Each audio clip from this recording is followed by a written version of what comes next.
The alien kingdom of Lariath floated above a dying blue star, its crystal towers humming with ancient energy. Princess Aloria of Lariath was beloved by her people, her silver skin glowing faintly with bioluminescent patterns passed down through royal bloodlines. She was also cursed, trapped inside a containment pod created by a forgotten enemy species. The pod was indestructible to Lariath technology, sealed with mechanisms older than their written history. Every Knight of the Star Guard tried to free her, wielding plasma blades, quantum keys, and relics powered by suns long extinguished. Each attempt ended in failure. Some knights lost their honor, others their lives, and a few their sanity. The pod did not crack, did not glow, did not even acknowledge their efforts. Across the galaxy, word spread of the impossible prison holding the alien princess. Warrior races attempted brute force, scholars attempted logic, mystics attempted ritual. Nothing worked. As decades passed, hope faded. The princess remained alive but suspended, conscious yet unable to move, listening to the echoes of failure outside her prison. The Lariath Council prepared for the unthinkable, the slow extinction of their royal line. That was when an unregistered human freighter drifted into the system, engines coughing like a dying animal. The human called himself Jack Mercer, and he was not a knight. He was not a soldier, a scientist, or a hero. He was a mechanic. Jack fixed broken things for money, favors, or sometimes just food. His ship looked like it had lost more fights than it had won, held together by mismatched panels and stubborn hope. When Lariath patrols boarded his vessel, they expected contraband or espionage. Instead, they found oil stains, spare parts, and a man arguing with an engine that refused to cooperate. Jack had never heard of Lariath royalty. He only asked if they paid for repairs. Out of desperation, the council allowed him into the royal chamber, more as a formality than belief. Jack stared at the containment pod, scratching his beard. He walked around it slowly, tapping here and there, listening. He did not pray, he did not bow. He muttered about seized joints and dry bearings. The knights were offended, the scholars confused. Jack asked one simple question: when was the last time this thing was lubricated? No one understood what he meant. Jack sighed and pulled a small blue and yellow can from his tool belt. He explained it was WD-40, a water displacement lubricant invented on Earth. The Lariath Council debated for hours whether allowing such a substance near the princess was sacrilege. Jack waited patiently, sitting on the floor and cleaning his hands. Eventually, with nothing left to lose, they allowed it. Jack sprayed a thin line of WD-40 along microscopic seams in the pod, seams no one realized could move. The sound that followed was not an explosion or alarm. It was a soft, mechanical sigh. Ancient components shifted for the first time in centuries. Locks designed to move but long frozen by time loosened. The pod opened slowly, light spilling across the chamber. Princess Aloria collapsed forward, alive, breathing free. The room went silent. A human mechanic had succeeded where empires failed. The knights dropped to one knee, not in duty, but in disbelief. The scholars rewrote entire histories overnight. Princess Aloria looked at Jack with curiosity rather than reverence. She asked him why he succeeded. Jack shrugged and said machines are machines, no matter who builds them. The Lariath people celebrated for 7 cycles. Songs were written about the human who carried no blade. Jack was offered land, wealth, and a title. He refused most of it. He accepted only enough fuel to fix his ship properly. Before leaving, he taught Lariath engineers basic human maintenance principles. Things like cleaning, lubrication, and assuming something simple before something divine. The galaxy listened. Other ancient ruins were opened, other forgotten machines restored. Not by force, but by understanding wear and tear. Jack Mercer left Lariath without ceremony. He returned to drifting between stars, fixing what others abandoned. But his story spread faster than his ship ever could. The legend said, when gods and kings fail, call a mechanic. In taverns across space, warriors now check hinges before swinging swords. And engineers keep small cans of lubricant beside their most sacred tools. Princess Eloria often gazes at the stars, wondering where the human went. She smiles knowing her freedom came not from strength or destiny, but from a simple solution. And somewhere in the void, a battered human ship hums smoothly, no longer squeaking. Long after Jack Mercer vanished back into the quiet lanes between stars, the galaxy continued to talk about him. At first, the stories stayed close to the truth. A human mechanic, a frozen machine, a princess freed by lubrication rather than legend. But truth rarely survives popularity. Soon the tale changed. Some said Jack was a disguised god of entropy. Others claimed WD-40 was a sacred human relic capable of defeating any technology. Merchants began selling counterfeit blue and yellow cans blessed by false prophets. Warriors sprayed ancient weapons, hoping they would awaken forgotten power. Entire cult orders formed around the idea of mechanical salvation through oil and spray. The Lariath Council watched with growing concern as the galaxy misunderstood the lesson entirely. It was never the WD-40 alone that mattered. It was the mindset. On a distant forge world called Karos Prime, an alien warlord attempted to revive an ancient planet-killer cannon. The weapon had slept for 10,000 years, its components fused by heat and neglect. Instead of studying the schematics, the warlord ordered his priests to bathe it in lubricant. The cannon collapsed inward, crushing an entire citadel. On another world, knights sprayed sealed reactors without understanding pressure systems. Whole moons were lost. The phrase, "just spray it," became both a joke and a warning. Mechanics across the galaxy groaned whenever Jack Mercer's name was spoken. Meanwhile, Jack himself knew none of this. He was busy trying to keep his ship alive. The old freighter rattled through uncharted space, its frame complaining with every jump. Jack hummed to himself as he worked, unaware he had become a symbol. He docked at forgotten stations, trading repairs for meals. Sometimes aliens recognized him. Sometimes they stared at him in disappointment when he failed to perform miracles. Jack always corrected them. He told them he just fixed what was already meant to move. Most didn't listen. One day, while passing near the edge of mapped space, Jack received a signal. It was Lariath encryption, old but unmistakable. Princess Eloria herself was requesting his presence. The message was calm, but layered with concern. Jack sighed, scratched his head, and changed course. He didn't like being involved in politics, but he liked Eloria. She asked good questions. When he arrived, Lariath had changed.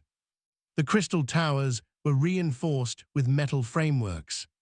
Maintenance crews moved constantly, inspecting joints, hinges, and energy conduits. The knights still trained, but now they trained alongside engineers. Eloria greeted Jack not as a savior, but as a colleague. She showed him reports from across the galaxy. Civilizations misusing technology, mistaking tools for answers. Jack frowned. He said humans learned this lesson the hard way, many times. They built things they didn't understand, then blamed the tools when it went wrong. Eloria asked Jack to help her stop the myth before it caused more damage. Jack laughed bitterly. He said once a good story gets loose, you can't catch it again. But he agreed to try. Together, they broadcast a message across major trade routes. Not a heroic tale, but a boring explanation. They spoke about friction, corrosion, neglect, and false assumptions. Most listeners changed the channel. Drama sold better than maintenance. Still, some listened. Young engineers, tired of being ignored, found validation in Jack's words. They formed guilds focused on preservation rather than conquest. They called themselves keepers of motion. Their creed was simple. Nothing fails without reason. Before you break something open, ask why it stopped moving. The galaxy didn't change overnight. Wars still happened. Greed still ruled. But quietly, beneath the noise, a shift began. Ancient doors opened without bloodshed. Collapsed habitats were restored instead of abandoned. Weapons were disassembled and turned into infrastructure. The influence of a human mechanic spread not through legend, but through practice. As for Jack, he stayed on Liriath longer than he planned. He helped redesign their preservation systems. He argued with scholars, drank with engineers, and annoyed the knights. Princess Aloria often worked beside him. She learned human problem-solving was less about confidence and more about humility. Jack learned Liriath technology was elegant, just forgotten by time. Eventually, Jack prepared to leave again. Aloria walked him to the hangar. She asked if humans had a word for what he had become. Jack thought for a moment. He said humans usually don't notice people like him until something breaks. Aloria smiled and said Liriath would remember. Jack's ship departed quietly, no ceremony, no anthem. Just a mechanic returning to the void. Behind him, the galaxy continued its messy journey forward. Some still prayed to machines. Some still chased myths. But somewhere, in a dusty workshop or dim engine room, a being paused before using force. They checked the joints. They cleaned the parts. They asked the simplest question first. And that, more than any legend, became Jack Mercer's real legacy. The war was supposed to begin at the vile expanse. Every strategist in the galaxy had predicted it. Two ancient powers, the Drath Imperium and the Coalition of 13 Moons, had been drifting toward conflict for centuries. Their borders pressed together like rusted plates grinding under pressure. Both sides possessed weapons older than memory. Both sides believed victory depended on awakening relics left behind by extinct civilizations. Neither side asked whether those relics still worked the way they believed. The Drath Imperium was proud, brutal, and deeply traditional. Their war doctrine relied on overwhelming force and symbolic dominance. At the heart of their fleet was the World Fang, a colossal flagship built around an ancient gravity lance. The lance was said to crack planets like eggs. No one alive had seen it fired. No one dared question its readiness. To question, it would be to question the Imperium itself. Across the expanse, the Coalition prepared their own counter. They relied on the Halo Array, a network of synchronized defense platforms left behind by a precursor race. The array had defended them in the distant past. Its control systems were sealed behind layers of ceremonial protocol. Priest engineers chanted activation codes passed down through bloodlines. No one tested the system outside of ritual simulations. Faith had replaced inspection. As fleets gathered, panic spread through neutral systems. Trade routes collapsed. Civilian worlds evacuated. Historians prepared to record another senseless catastrophe. And quietly, unnoticed by admirals and prophets alike, a small guild ship drifted into the expanse. It carried the insignia of the Keepers of Motion. They were not warriors. They were technicians, archivists, and maintenance crews. Their ship was unarmed, slow, and plainly marked. On board were beings from a dozen species, all united by a philosophy that most generals found insulting: that most disasters were preventable. The keepers requested access to both sides. They were ignored at first, then mocked, then threatened. But as tensions rose, even the most arrogant leaders grew desperate. A Drath admiral allowed them one inspection, not of the world Fang itself, but of a secondary system. A meaningless concession, he thought. The keepers walked the flagship's corridors. They noted vibrations, temperature inconsistencies, microfractures in ceremonial plating. They asked simple questions that made officers uncomfortable. When was this last serviced? Who calibrated this sensor? Why does this hatch squeal when it opens? Their findings were alarming. The gravity lances firing chamber seals were brittle. The cooling channels were partially obstructed by crystallized residue. More critically, the safety interlocks had fused in a semi-engaged state centuries ago. If fired, the lance would not destroy an enemy planet. It would implode, collapsing the world Fang and half the Drath fleet into a gravity well. The admiral dismissed the report as heresy, until a junior engineer ran an unauthorized diagnostic. The results matched perfectly. Panic replaced pride. Orders were given to silence the engineer.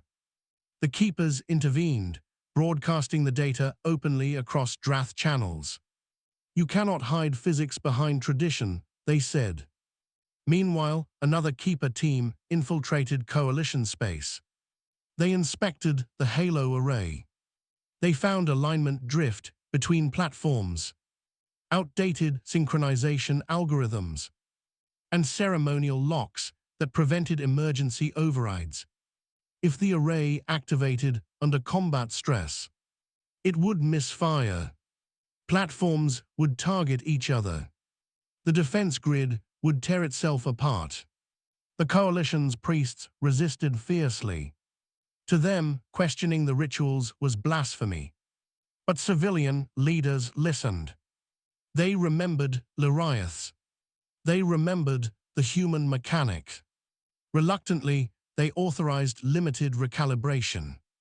As both sides confronted the truth, something unexpected happened. The war timetable collapsed. Mobilization stalled. Generals who relied on certainty found themselves paralyzed by doubt. Without guaranteed superweapons, the cost of war became real again. News spread rapidly, not as legend, but as verified data. The keepers released every scan, every diagnostic, every model. They invited independent analysts to confirm it. They made deception impossible through transparency. Public pressure mounted. Civilians demanded answers. Why were we about to die for machines no one maintained? Why did no one check? In emergency summits, leaders faced each other not as conquerors, but as custodians of failing systems. Negotiations began not over borders, but over shared infrastructure. Joint maintenance accords were proposed. Weapon deactivation in exchange for preservation technology. The idea would have been laughed at years earlier. At the center of these talks was an uncomfortable truth. Neither side was ready for war. Not technologically, not morally. The vile expanse did not burn. No planets cracked. No fleets vanished into myth. Instead, repair stations were built along the border. Former enemies worked side by side replacing seals, flushing coolant lines, rewriting ancient code. The keepers of motion declined all credit. They said they were just doing what should have been done centuries ago. When asked who inspired them, they mentioned a human mechanic. A name many recognized. A name no one could mythologize anymore. Far from the expanse, Drifting through quiet space, Jack Mercer listened to fragments of the news. He heard about a war that didn't happen, about ancient weapons quietly dismantled, about maintenance crews being invited into rooms once reserved for gods and kings. He smiled faintly, then cursed as an engine coughed again. Jack never returned to the galactic stage. He didn't need to. The lesson had finally detached itself from the legend. It no longer needed his face, or his WD-40. Across the galaxy, a new phrase replaced an old one. Before you fight, inspect. Before you worship, understand. Before you destroy, maintain. And in the long, fragile peace that followed, civilizations slowly learned what a human mechanic had always known: that the difference between catastrophe and survival is often not courage or power, but a willingness to stop, look closely, and take care of what you already have.